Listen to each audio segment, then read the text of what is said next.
Tempo da Quaresma, segunda semana, segunda-feira. 13. A consciência, luz da alma. 1. A consciência ilumina toda a vida, pode deformar-se e endurecer. 2. A consciência bem formada, doutrina e vida. 3. Ser luz para os outros, responsabilidade. 1.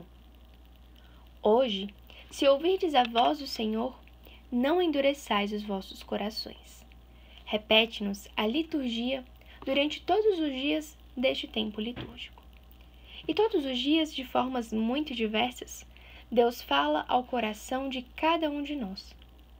A nossa oração durante a Quaresma tem em vista despertar a consciência e torná-la sensível à voz de Deus.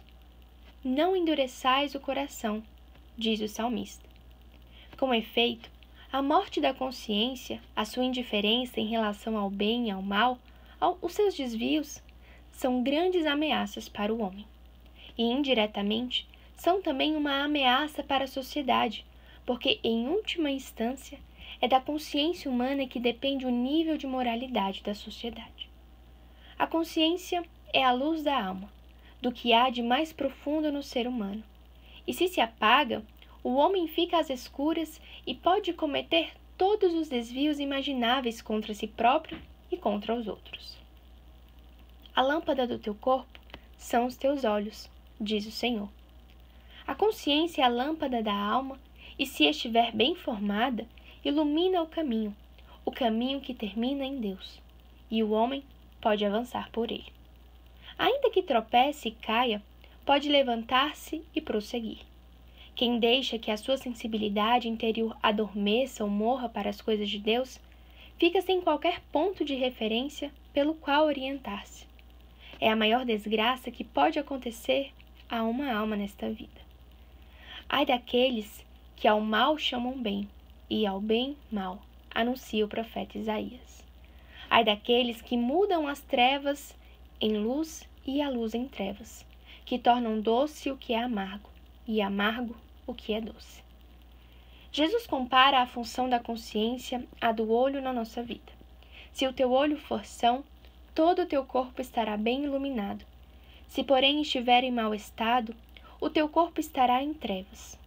Cuida, pois, de que a luz que há em ti não sejam trevas. Quando o olho está bom, vence as coisas tal como são, sem deformações. Um olho doente engana a pessoa e pode levá-la a pensar que os acontecimentos são como ela os vê, com a sua visão distorcida. A consciência pode ficar deformada por não se ter procurado alcançar a ciência devida a respeito da fé, ou então por uma má vontade dominada pela soberba, pela sensualidade e pela preguiça. Quando o Senhor se queixava de que os judeus não se abriam à sua mensagem, não atribuía a causa a nenhuma dificuldade involuntária. A dificuldade era antes uma consequência da sua livre negativa.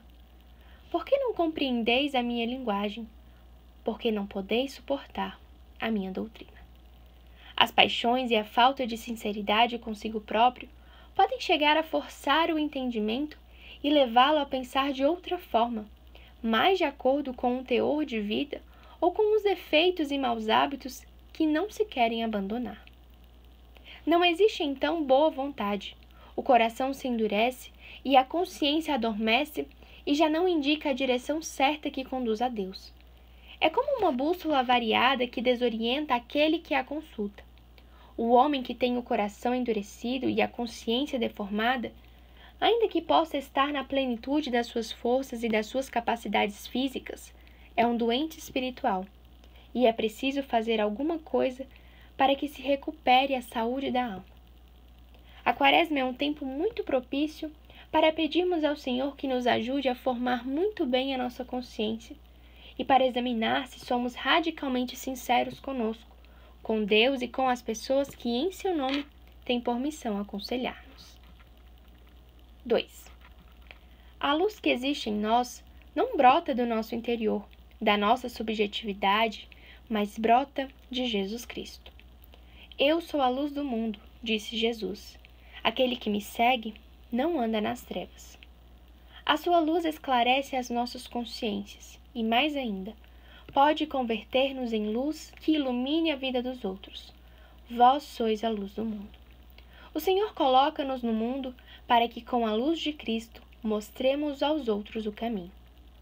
Levaremos a cabo essa tarefa com a nossa palavra e, sobretudo, com a nossa conduta no cumprimento dos deveres profissionais, nos deveres familiares e sociais. É por isso que devemos conhecer muito bem quais as normas que hão de reger a nossa atuação, segundo os ditames da honestidade humana e da moral de Cristo. Devemos ser conscientes do bem que podemos fazer e depois fazê-lo efetivamente. Ter clara consciência daquilo que no exercício da profissão é vedado a um homem de bem e a um bom cristão, e depois evitá-lo, se cometemos um erro.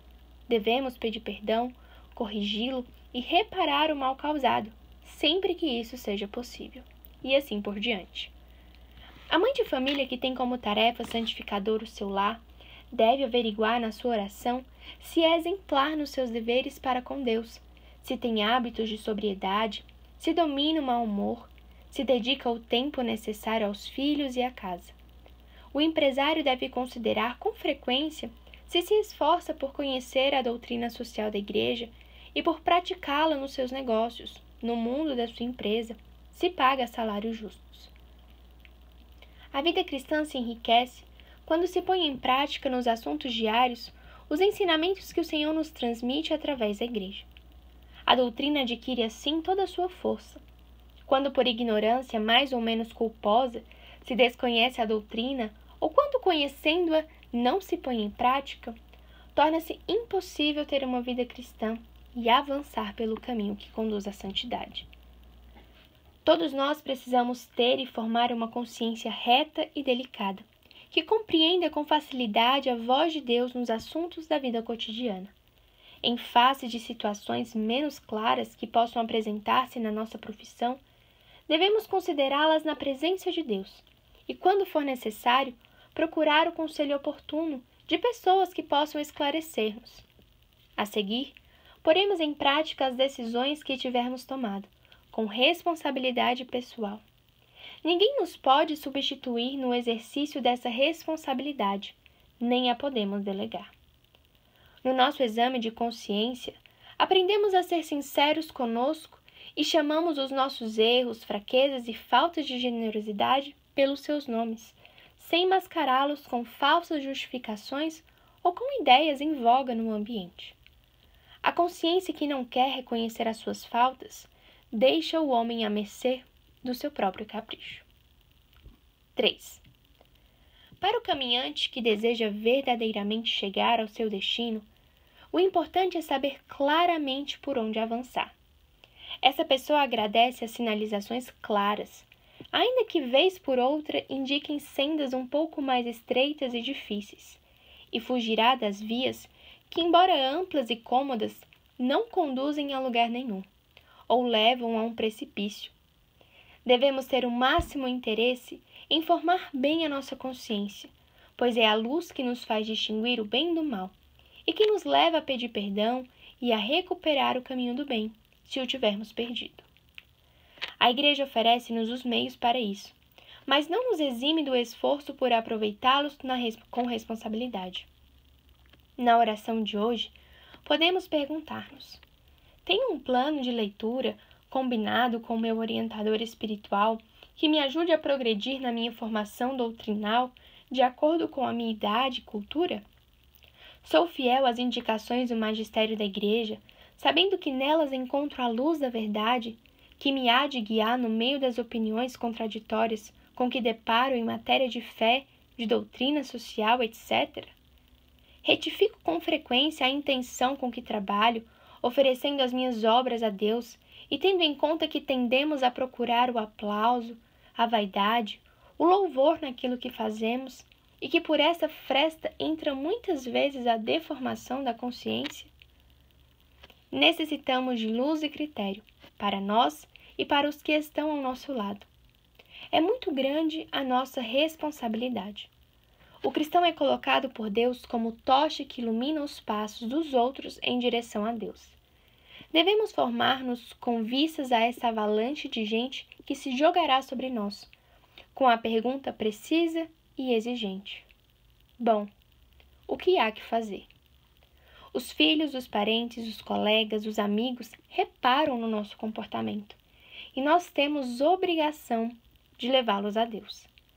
E para que o guia de cegos não seja também cego, não basta que saiba das coisas meio por cima, por palpites. Para conduzirmos os nossos amigos e parentes a Deus, não nos basta um conhecimento vago e superficial do caminho.